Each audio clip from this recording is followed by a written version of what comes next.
2026-27 অর্থবছরে বিশাল বাজেট ঘাটতি মেটাতে সরকারের বড় ভরসা এখন ব্যাংক ঋণ।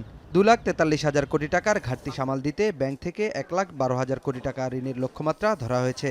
যদিও গত বছরের তুলনায় এই লক্ষ্যমাত্রা 6,000 কোটি টাকার কম। তবুও বেসরকারি খাতে ঋণের প্রবৃদ্ধি 6.5% নেমে আসা ভাবিয়ে তুলছে সংশ্লিষ্টদের। আমরা ব্যাংকিং ব্যবস্থা হতে ঋণ গ্রহণের পরিমাণ আগামী অর্থবছরে 6,000 কোটি টাকা হ্রাস করার প্রস্তাব করছি। তবে সাধারণ আমানতকারীদের জন্য সুখবর রয়েছে প্রস্তাবিত বাজেটে। ব্যাংক হিসেবে বছরের যে কোনো সময় স্থিতির উপর আবগারি শুল্কমুক্ত সীমা 3 লাখ থেকে বাড়িয়ে 4 লাখ টাকা করার প্রস্তাব করা হয়েছে। অর্থাৎ 4 লাখ টাকা পর্যন্ত সঞ্চয়ে দিতে হবে না কোনো বাড়তি কর। এছাড়া একাধিক অ্যাকাউন্ট থাকলেও ঋণের বিপরীতে মাত্র একবারই কাটা হবে আবগারি শুল্ক। তবে মুনাফার ওপর 10 থেকে 15% কর আগের মতোই বহাল থাকছে। নাজুক অবস্থায় থাকা ব্যাংকগুলোকে টেনে তুলতে বাজেটে বড় অঙ্কের পুঁজি যোগানের ঘোষণা এসেছে। দুর্বল ব্যাংকগুলোর মূলধন ঘাটতি মেটাতে রাখা হয়েছে 40,000 কোটি টাকার বিশেষ তহবিল। পাশাপাশি পাচার হওয়া অর্থ ফেরানো এবং ব্যাংক পরিচালনায় পারিবারিক প্রভাব কমাতে আইন সংশোধনের কথা বলা হয়েছে বাজেটে। দুর্বল ব্যাংকসমূহের পুনর্মূলধনীকরণের জন্য চলতি বছরে সরকার প্রায় 40,000 কোটি টাকা ব্যয় করেছে।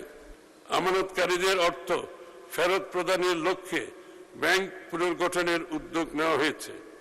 আমরা বিদেশে পাচার হওয়া অর্থ ফেরত আনতে কার্যকর উদ্যোগ গ্রহণ করছি। এদিকে বেসরকারি খাতে ঋণ প্রবাহ সহজ করতে বাংলাদেশ ব্যাংকের 60,000 কোটি টাকার প্যাকেজ ঘোষণার কথা উল্লেখ করা হয়েছে বাজেটে, যার মধ্যে 41,000 কোটি টাকা রিফাইন্যান্সিং তহবিল এবং 19,000 কোটি টাকা দেবে বাংলাদেশ ব্যাংকের নিজস্ব তহবিল থেকে। পিছিয়ে নেই পুঁজিবাজারও। ভালো ও সম্ভাবনাময় কোম্পানিগুলোকে বাজারে আনতে তালিকাভুক্তি প্রক্রিয়া সহজ করার কথা বলা হয়েছে। আইপিও প্রক্রিয়া দীর্ঘসূত্রতা কাটাতে পুরো ব্যবস্থাটি এখন থেকে হবে প্রযুক্তি নির্ভর ও অনলাইন ভিত্তিক। এতে সময় ও খরচ দুটিই কমবে বিনিয়োগকারীদের। দীর্ঘমেয়াদী বিনিয়োগের জন্য শুধু ব্যাংকের উপর নির্ভর না করে বন্ড মার্কেটকে শক্তিশালী করার বিশেষ পরিকল্পনা নেওয়া হয়েছে। কর্পোরেট বন্ড, মিউচুয়াল ফান্ড এবং গ্রিন বন্ডের পাশাপাশি স্থানীয় সরকার ও নগর অবকাঠামো উন্নয়নে পৌর বন্ড ইস্যুর কাঠামো প্রণয়নের কথা বলা হয়েছে প্রস্তাবিত বাজেটে। ব্যাংক খাতে সুশাসন নিশ্চিত করা এবং পুঁজিবাজারে দীর্ঘমেয়াদী বিনিয়োগকারীদের অংশগ্রহণ বাড়াতে পারলে এই বাজেট দেশের আর্থিক খাতের নতুন গতি সঞ্চার করবে।